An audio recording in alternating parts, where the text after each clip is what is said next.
Let's see. Okay, can everybody see that? Yes, ma'am. Awesome. Okay, so we will get started with our mission. Our mission is to provide caring connections for children and families in Owensboro and Davis County, and to ensure that everyone in our community has access to the resources and services that they need to thrive. So like any good organization, it all started with a collaboration of folks who really had a vision to make this happen. So to tell you a little bit about our history, as many of you remember, Rosemary actually brought Dominic Capello here to Owensboro with his Anna Age 8 book, and that started a fantastic conversation, really, or continued a fantastic conversation in our community around reducing trauma and increasing resilience. So groups like Spark ODC, Social Partners Advocating for a Resilient Kentucky, Public Life Foundation's Early Childhood Education Initiative, groups like that really were all percolating kind of at the same time. Care for Children really became the driver behind the creation of the center. And that, if you're not familiar, is a sister organization to CASA, and really a group of folks who are interested in promoting and launching programs that do just that, that reduce trauma and increase resilience in our community. So that Care for Children board became essential to the start of the center. They were the ones that we all sat together and came up with the project concept and really went out to seek that first funding. So initial funding for the startup of the center came from grants. COSAIR Charities was a major funder and actually gave us all our startup funding, as well as contributions from River Valley Behavioral Health for the build out of the space that we're currently in. So in a USA Today style nutshell, there is the history of how we came to be. And for those of you who haven't been to our location, I figured I'd give you a little picture tour. We are located at 1100 Walnut Street in the Cigar Factory Complex. So we're on the second level. This is our main lobby and our donor wall. We have a meeting space. This is kind of our Switzerland space as far as other organizations. We've hosted everything from reentry council meetings, foster care Super Saturday trainings. And we really have just tried to make this an open space that anyone can use. We have several tables and chairs that can be switched around to make it meet your needs, and also where pre-COVID, where our board meetings took place. We have a workspace for our volunteers and all of our program materials to keep organized. And we actually have two entrances. That first one I showed you is our main entrance for day-to-day walk-in traffic and resource referral services. And then this entrance is on the space lobby. And what we do is we direct our visitation clients to actually enter on the Walnut side versus the 12th and Elm side, and there's signage that gets them to this spot. So no matter what's going on at the center, they can come through this space relatively undisturbed, and that service can continue throughout the day. Special thanks to a great deal of support from CASA. We have what I like to think is a very cheerful visitation space. There's a more updated picture later in my PowerPoint, I think, where there's our cool Pac-Man rugs in there. But this space has really been a game changer for Owensboro. It's been a cheerful, neutral space in which visitations can take place. And we do use both our staff and volunteers who are DCBS trained to supervise these visitations.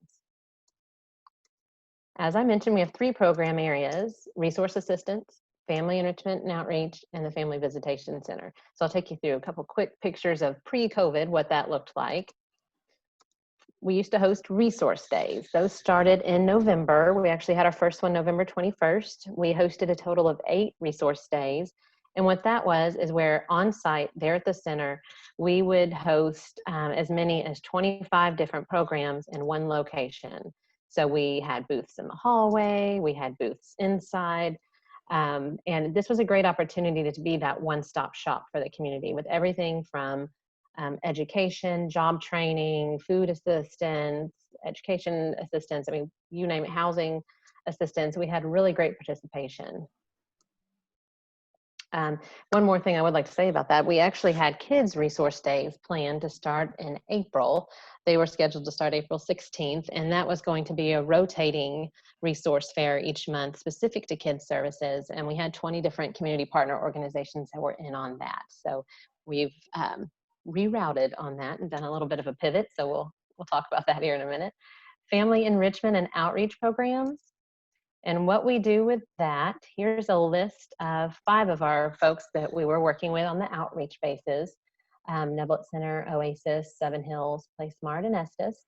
And we have an outreach coordinator, family outreach coordinator, Holly Davis. She's been a fantastic resource. She's a master's trained early childhood education teacher. Actually came from the preschool setting, and she's been through over 30 conscious discipline training. So she's very well versed in social emotional curriculums and has now been through 3 of the nurturing parenting curriculum certifications as well.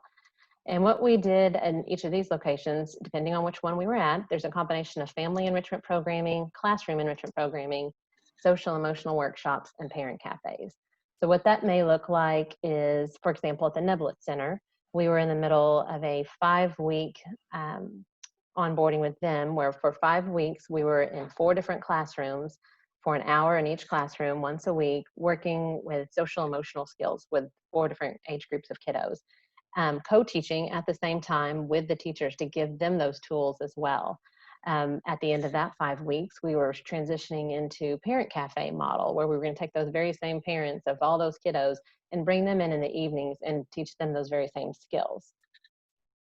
Here's a few pictures I couldn't resist throwing in there. This is kiddos learning to mirror Miss Holly's emotions, talking about how emotions show on their face, helping each other learn to breathe with the breathing tools. And it was just really neat to see how quick these kiddos caught on. That's Miss Holly. That's our family outreach specialist. Another program that's part of our family enrichment is our Family Fridays. That was our in-house program that we hosted right there at the center. We had just started before the COVID pivot happened with an active parenting curriculum. And our plan with that had been to really shift that depending on the need at the time. And with so many of our current visitation clients, that 0 to 5 window we saw as a real need. So we had started with an 8-week session of active parenting and had pulled in multiple current clients that were taking advantage of that and actually using that as their visitation time to participate in that class with their children.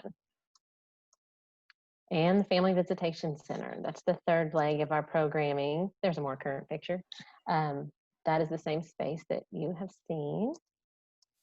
And just telling you a little bit about that. Before we ceased face-to-face services, we had already helped or served 32 children and 16 families with over 200 volunteer hours. And here's a few comments from some of our clients and their families. It seems to be our experience that people are timid at first because we're new, they haven't heard of us. They get there, and after their first visit, overwhelmingly, the kids always looked forward to coming. We were sure to switch things out frequently.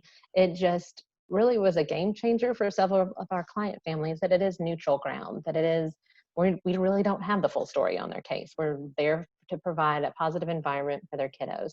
We do have strict guidelines that we adhere to. We meet with the parents before they start their visitations with us and really lay out those expectations about the fact that that visitation is really all about giving you an opportunity for a positive interaction with your kiddos. So there's no talking about your case, no talking about the other players in your case, that it really is just a chance for that interaction. COVID-19. So, okay, March 16th, like many other organizations, our board voted to cease face-to-face services. So here's a bit of a diagram on how we shifted. We've maintained our 3 program areas, but made a shift to do things in a different way while still trying to have the same impact. So instead of resource days, which is obviously very large group settings, we have switched now. We did a complete overhaul of our website. It has now been rebuilt to include community connections, where we update continuously all the different resources in the community by topic. So we keep food pantries updated on there, housing resources, employment resources. We still offer individual and referral assistance. We were working very closely with our family resource centers and youth service centers in helping specific families in need. And we still receive any calls that come into the center. Our phones are forwarded, so we're still responding to all of those. And we try to consistently not only update our own social media, but share other updates from other service organizations. In our family visitation realm, we've switched to virtual visitations. That's been actually very surprisingly successful. It's really gone well. It has been a great opportunity for kids to still see their parents' faces, have that reassurance of that visual contact. They're much shorter than a standard visitation given the format, but they have been very well received, and we are currently serving soon to be 5 families using that format. Volunteer development, of course, we're continuing to communicate with our volunteers, and that is also a form that we've now made available online. For family enrichment programs, we now offer all of the same classes we offered before, but in a Zoom format. So we are working with a few new organizations who have residential programs and have their folks already there in-house, where we can go in and customize a program to fit their needs. That's a glimpse at our new website. If you get a chance, it's thecenterodc.org for Owensboro, Davis County. And we've moved all of our forms online as well. So now folks can go to that resources tab. They can go ahead and fill out an intake form for us, where we can see what it is, what services they may already be receiving, what services they still need. And we have all of the relevant demographic information that we need to move forward with finding them that help. We also have our scheduling request form for the visitation center on there. And we have our video gallery. Miss Holly has been doing daily family enrichment videos on Facebook. If you haven't seen those yet, I would encourage you to check them out. She is a ray of sunshine, and she makes these short little videos, like 5-minute videos for parents and for children on everything from social emotional tools to just happy life tools in general. She's really fantastic. We've loaded several of those in our gallery on the website as well. This is our current flyer, and I'll make sure that I send it to Susan if any of you would like a digital copy of that. But it lists the 3 areas and what we are currently offering and how to contact us. And we do have a few new programs in development. Having this time working from home, we've had some great collaborations brewing. One is with the International Center. We're actually planning on filming parenting classes, culturally appropriate parenting classes in 6 different dialects for them. And those will be translated in those 6 different dialects and will be made available to both school systems, to the International Center, so that any service organization in town who may serve those families, particularly the Burmese, will have those, and they'll be language and dialect appropriate. Nurturing parenting, we've been going through multiple trainings, most recently getting certified in the nurturing parenting for substance use treatment and recovery populations. We're currently working on some plans for the fall for nurturing parenting for fathers and nurturing parenting for teen parents. And when I say teen parents, I don't mean parents of teens. This specific request came from DCBS, and it is actually for a parenting class for teenagers who are about to become parents. We are working in our resource zone with 100% community initiative. So this is with Dom again, with Dominic Capello, and we are going to pursue a new initiative with Dom that will really hopefully raise the level of the 10 service areas that we need to improve in our community to make it the best community for families. We are preparing, hopefully in the year ahead, to start offering family counseling to our clients. And hopefully it'll take us a little over a year to get there, but down the road we are also heading towards PCIT, or parent-child interactive therapy. So that will be one of the menu options we offer along with visitation. And there's some contact information. It's all on our website as well, but if you have any questions that maybe you have after today where you want to reach out to me, please feel free to do that at erica@thecenterodc.org, or you're welcome to give us a call. That was a whole lot of information really fast. Are there any questions? It actually was. I'm even overwhelmed. and I had kind of looked into it a little bit, but that's awesome. Absolutely incredible what all you have there and what you're able to offer. I had lots of questions already kind of written down, and you answered almost all of them. All right. Which ones did I not answer? Well, again, anyone that has questions, be sure and throw them in our chat box and I'll read them out. I do have one already saying they would absolutely love any digital documents that you have. So if Sure. you want to send those to me, and I can send them out to everyone, and we can That way everybody that's on will have them. Sure. They'll And have, in there, instead of sending our actual intake form for anyone you want to send for resource referral, it's a Microsoft form. And that way it makes it a little bit easier. But I'll send you a hard copy as well. I'll send you the one you can print out. We can take it either way. and that was actually one of my questions, was to help the families who are going through probably the worst times that they are in. How can that center, can they just come to the center themselves if they've heard about it? Do they have to have a referral? How can we as advocates, and I know you answered part of that, but in case anyone's wondering, can we as advocates refer them, or can they just walk in if they know about it? Either way. Yeah, we accept walk-ins every day. They can call. Like I said, all the phones are forwarded, so I'm receiving all of those calls on my cell. They can call, they can email, they can go online, fill out the form. There's lots of different ways to reach us. The only way that is off the table at the moment is face-to-face. While I'm still in and out of the office frequently for files, we're not currently open for face-to-face services with the current restrictions. But if they reach out to us, we'll certainly do everything we can to get the information we need and link them with the resources available. Okay.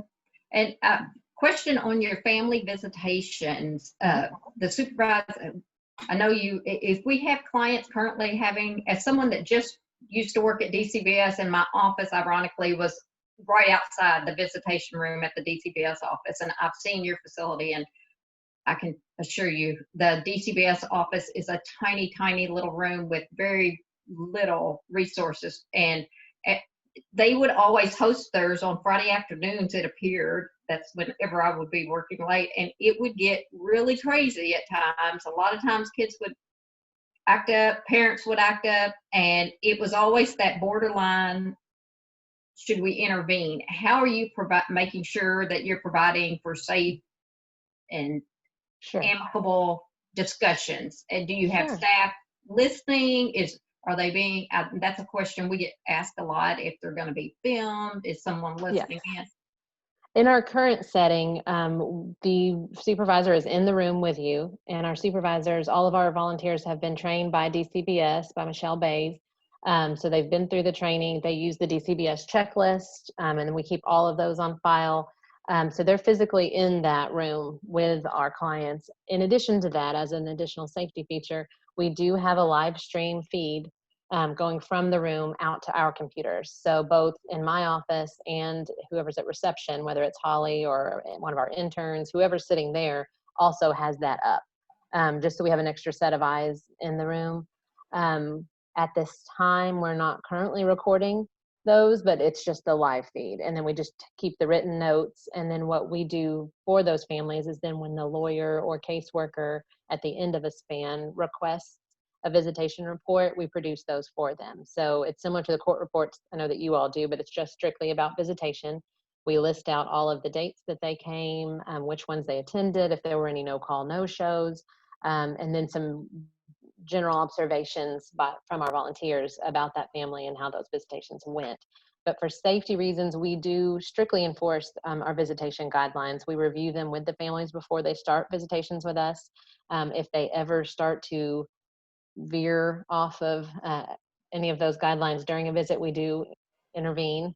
That includes our virtual visits as well. We do that as well. They know that there's that we'll give them a warning and intervene the first time, and if they violate that again, we terminate the call.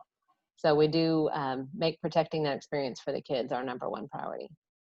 Okay, gotcha. If we have a family that we're working with right now that has visitation, and even if it's not supervised, but they don't have, a lot of times we work with folks that are homeless, the parents are homeless, and may even be the reason the children were removed. And we really struggle with finding places that they can, appropriate places that they can meet, but it's not been court ordered that they're supervised. Are they allowed to just reach out and have a visitation there? Yes, we do. We have all varieties. We have the majority of ours are court ordered, but we do have a couple circumstances where they're not particularly court ordered but needed a safe environment. We're happy to provide that as long as our schedule allows, which hopefully soon we'll be able to open up in person again, but anyone's welcome to use virtual visitations as well. They can just reach out the same way they would to schedule.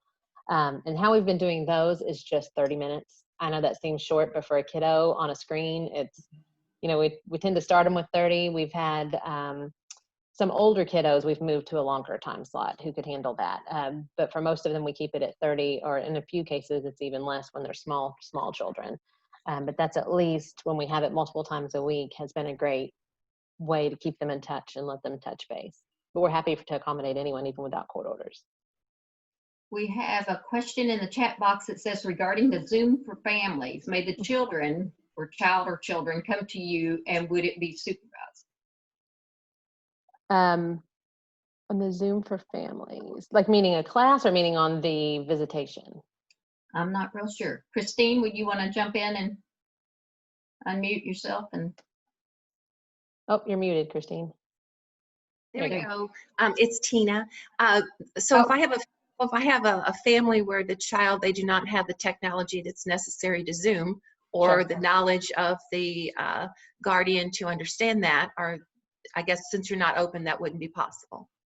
At this time, unfortunately, no. That has been the one barrier with the virtual visitations, is not all of our families have the access to the technology. We're hoping, we just had a board meeting this week, and we're hoping that soon guidelines are such that we can start gradually having visitations again.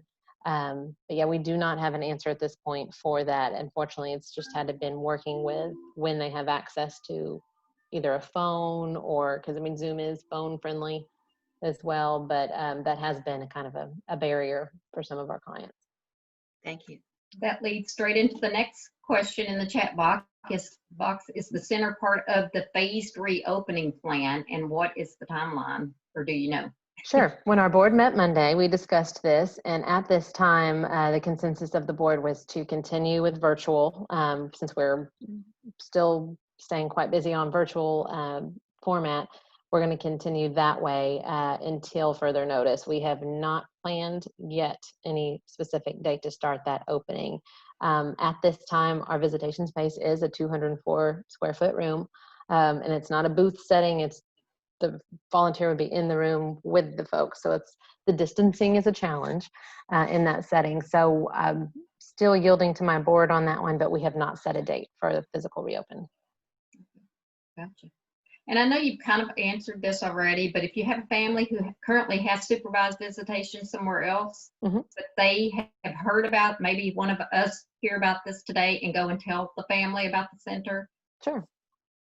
How can we make sure that transfer takes place without it being court ordered, if they would do it for her? Email is something I'm a big fan of when it comes to those situations. That way we all have a trail and I can copy relevant folks, whether I'm copying you all as the advocate or copying whoever's involved, so we can make sure there's extra eyes on there, making sure that that transaction happens. And I'm happy to, like right now we're in the middle of trying to get 2 families scheduled, so I'm copying their social workers in all of my reach outs and in all of the communications, so they're staying along with us, through that process, so they know where we're at with the scheduling.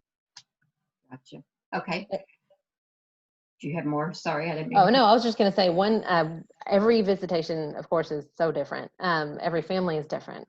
And one thing that has been a bonus of the Zoom format, I can say, has been the new security feature they've added with the waiting room feature. We have one family in particular where we have 3 visitations for them a week, 3 different children get their own visitation.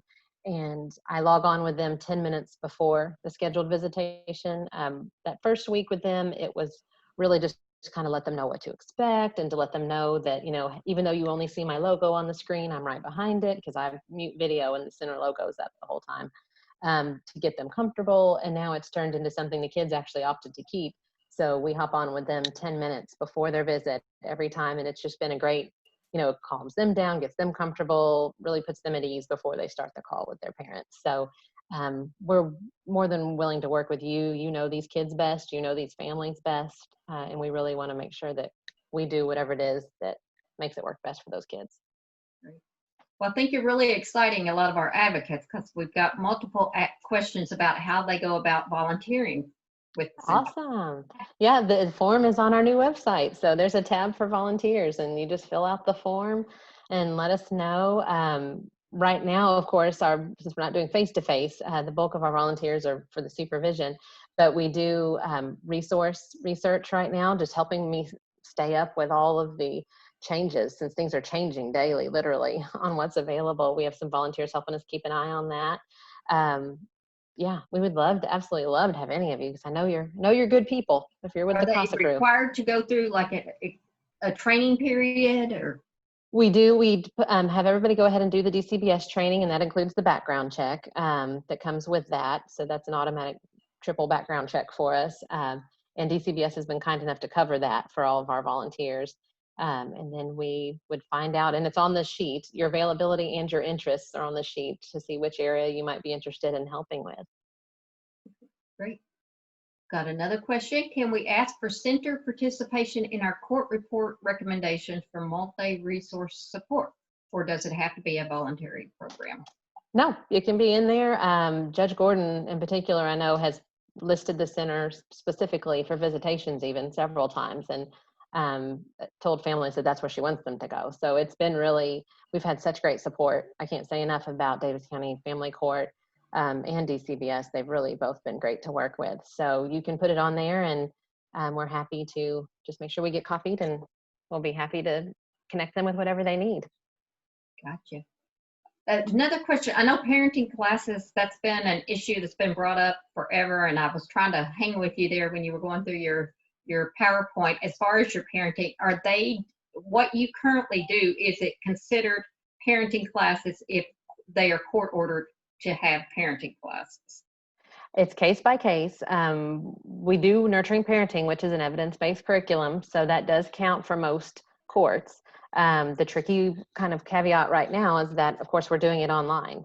And if you're familiar with Judge Gordon's, guidelines, is that online parenting classes don't meet her criteria. I feel like she would make an exception with the current circumstances, but I have not asked her that.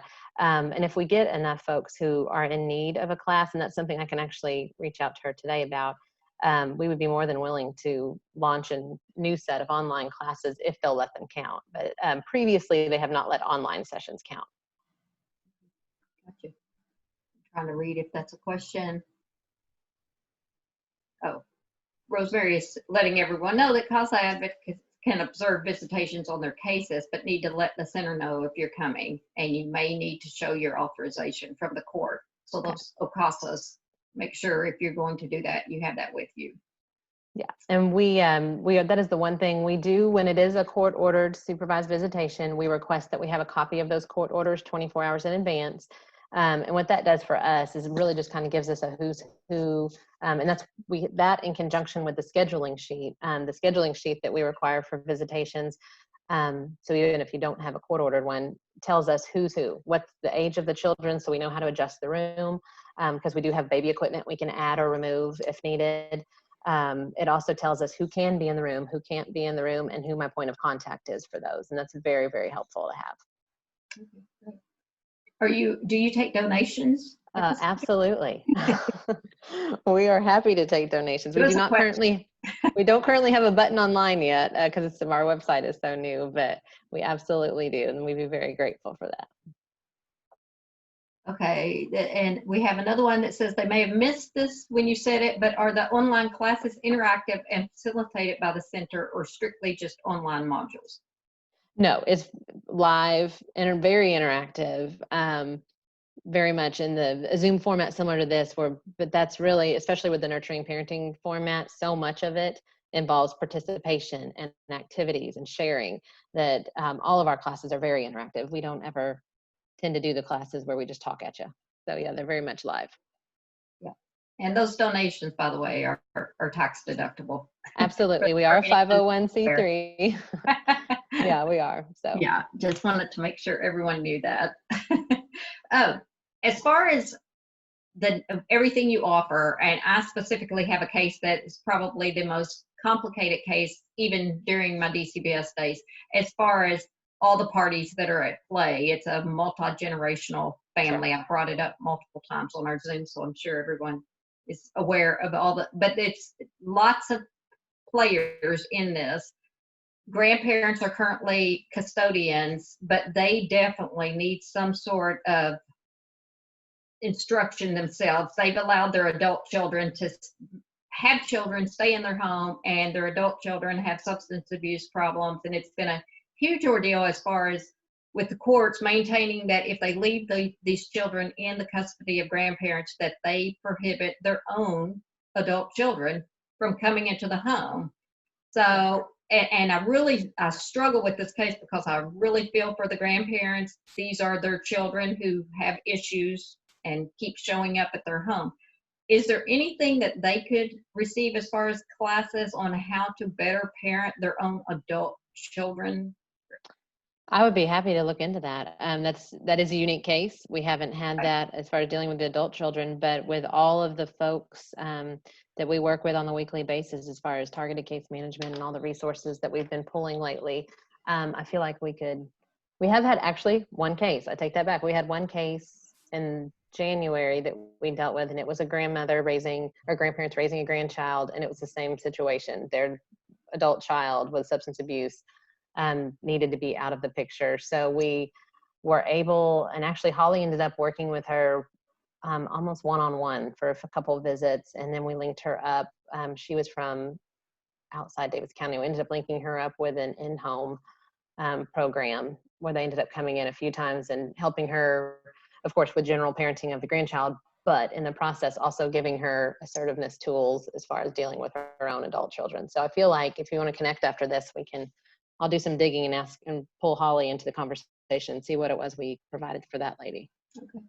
And for those who have not watched Holly on her interactive Facebook tutorials, they're awesome. She involves her own family and her husband and all sorts of things. So they're really, really neat. So if you're haven't liked the center on Facebook, and please do that so that you can see those videos and everything else that they have to offer.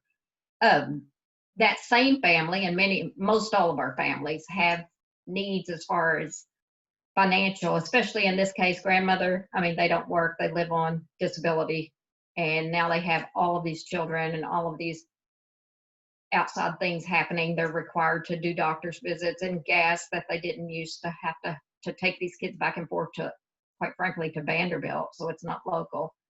Are you guys able to resource out some of those types of needs to other facilities, such as, I know, like Audubon area? I don't know the details of all the different services, but yeah, depending on the situation, we kind of have a chain that we go through on who we contact. We work, of course, once we have that general resource form on them, that kind of helps because we can already see who they've already used. There's a section on that form of what services are you already currently receiving, and then what do you still need, and that helps us. Because a lot of times if they're eligible, we'll work with the help office, and we'll make sure we link them up with Angela at the help office and see what's available for them there. Audubon area, of course, has a plethora of services. With them being grandparents, actually GRAD has a lot of programs too. So I would usually touch base, and the bright side of them doing it as a form through us is that they don't get stuck on the phone making 20 different phone calls. We take care of that. So part of the form at the very end is giving us permission to reach out on their behalf. So what we would do then is contact all of our different resource contacts and find out what programs are available and kind of summarize that into one package where we can show them, okay, here's what's available through this agency, and here's what you do to access that, and then here's what's from this agency. So that's awesome. And I know you guys are based here in Owensboro and you cover Davis County, but one of the questions is, will you service a family from Henderson or Ohio County? We do. Our mission and all is around Owensboro and Davis County, but I can say Henderson Family Court, we worked with them on a couple different cases since we've opened. We were the middle point for a family we had half the family in Bowling Green and half in Henderson, so they met in Owensboro. We have a great working relationship with them. They've received our visitation reports really well. It's been pretty smooth working with Patricia and that whole staff. So we are happy to, anytime we can provide a safe space and have some kind of positive impact on a case, we're happy to help. Okay. Well, I know you continue to work on collaboration with other agencies in the community and I guess surrounding counties as well. How are you continuing to ensure that you're tapping into all of the services that are offered, or what can we do if we know of something we feel like you might? Oh, absolutely. Let me know. Yeah. Email me. And if you can't remember my name, even contact us at the center is also one of our emails. So even just contact us at thecenterodc.org or message us on Facebook. We really, I can't say enough about how valuable it is to have, ears out there and eyes out there letting us know about new things they hear about, because we can't be in every meeting. We do participate in the CCC meetings. We make sure we stay in constant contact with DCBS. I just had a call with them this morning. We are constantly monitoring other help agencies such as Help Office and Audubon area and GRAD and all of those, and trying to stay up with everything, and the school systems. But it certainly, we aren't everywhere. So it helps when you all let us know, and that gives us another lead that we can investigate. We're learning new things every single week, and trying to make sure that we push those out and share them with our folks. Great, great. And I would like to just say, as someone who's worked in this field for many, many years, and I do have contacts at lots of those facilities you're talking about, it's very difficult to get through to some of those if you're just like the family member. Like if I have a family member call me up that I know they can benefit from something that's being offered at a certain organization, I can give them that information. Without having a direct contact person, it's difficult to get through. And if you get through, it's difficult to find the actual, I guess, a group that you need to, like Audubon, as you said, it's an umbrella that encompasses so much that if you just call Audubon's direct number, it's going to be very difficult to find the actual office that you need. And that's what's so impressive and great about the center. And I really encourage everybody to utilize their services, is that they have those contacts already. So you don't have to leave a mom that's struggling trying to call 20 different places to find out. And I know as CASA, we get calls all the time that really aren't meant for us, but they don't know where to call and they're trying to figure out. So this is just such a huge resource for the whole community to have. So Sure. Just can't urge you enough as advocates, if you need services, to either contact your supervisor, who will contact Erica, or contact Erica yourself. And we're new. We are so new, but we are independent. So that it's a blessing because we're so flexible. So if there's something, you all are the front line. You are the literal front line of working with these families. And if there is something we're not providing, or if there's a big gap you're seeing that we could be addressing, we're literally constantly grant writing for new programs. So please share any ideas you may have. We're very open to those. We would love to hear your feedback and hear what you all, who are actually in the homes working with these families, could provide for us. That'd be great. Right. If someone has transportation issues to get to or from work or school, what kind of help and resources can the center provide? And that is a hot topic. That is one of course, we have a plethora of bus passes that we use a lot with our families. And we are located on the bus line to get them to us and to wherever they need to go. But we've really been coordinating depending on, as soon as I find out a family has kiddos, we usually find out which schools they're in, and I connect with those family resource and youth service centers as well. And we tend to tag team what may be available for those families. But really, that's, again, case-by-case basis. But that's something with that 100% community effort we'll be pulling together, is a big group to really tackle transportation and evaluating what it is Owensboro can do to improve that. Because that is, hands down, in the surveys we've done, transportation is at the tip top of the issues: housing, transportation, and then employment.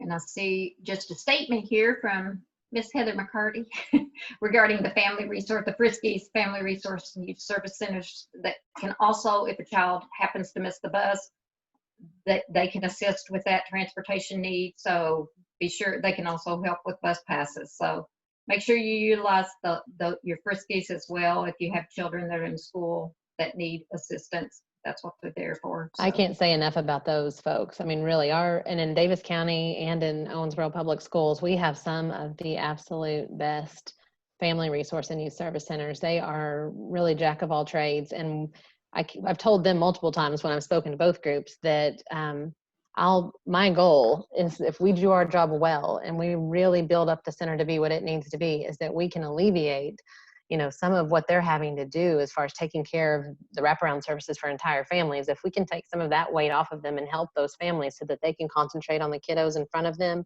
then we will have done our job. So that's what we're aiming for. All right. Okay. Well, that's all of the questions I have on paper, but if anyone would like to ask a question right now, you can unmute yourself and ask I don't have to read them for you if you want to talk directly to Erica. Anyone? I'm not scary. Someone says, I definitely feel like the grandparent as caregiver program would be fantastic, specifically discussing enabling of adult children. Yes, Yes. yes, yes, Absolutely. and yes. Yeah, I've already made a note of that. So we will actually be adding that, I'm sure. I think if you could develop, sorry, I just jumped on like as a voice person, but if you could do something just for boundary setting in general, I think to offer as a, for grandparents, relatives, or even parent to parent, if you Okay. were to develop some kind of curriculum like that. I see a lot of our, say parents, but even some of our teenagers struggle with boundary setting. Absolutely. Okay. We'll be looking for a video coming soon because I'll pitch that to Holly. She's always looking for new video ideas. So we'll do a boundary setting video this week. Awesome. Awesome. Yeah, that's great. Awesome. All right. Does anyone else have anything? No? Well, Miss Erica, we can't thank you enough for your time today. Kelsey, did you have something? I saw you jump off there. I was just going to tell Erica, I know that things are stressful for you. And if you guys don't know, Erica is Thor's biggest fan. I love him. That's Thor therapy. So I brought him up here just for you, Erica. Aww. Thank you. Yeah, I've been stalking him on Facebook. I confess. I'm like, Thor. I showed my kids. He is so precious. Love him. Seriously, love him. Awesome. Well, again, thank you for all of your time today, Erica. Greatly appreciate you being with us. So many resources that I'm just overwhelmed myself, and I felt like I kind of knew about a lot of them, but lots and lots of things to remember when we're working with our families in need as we go forward. Make sure you utilize those services at the center, and if there's anything you need from us, Erica, be sure and reach out and let us know, and we appreciate your time. Great. And I'll send those documents your way, Susan, so you can distribute to anyone. And we'll keep you posted on our growth too. We have some really excited things ahead of us this year. So we're really excited. That's awesome. We're excited for you. That's great. All right, guys. Well, thank you again for being with us today. And we will have a new Zoom next week. I think we're going to do on fostering futures. It's older youth aging out. And we haven't set the date, but we'll send out the invite when we get it. So again, appreciate it. Have a great rest of the day, and hopefully the sun will pop out and we'll all get some vitamin D and it wards off Corona. All right, guys. Thank you.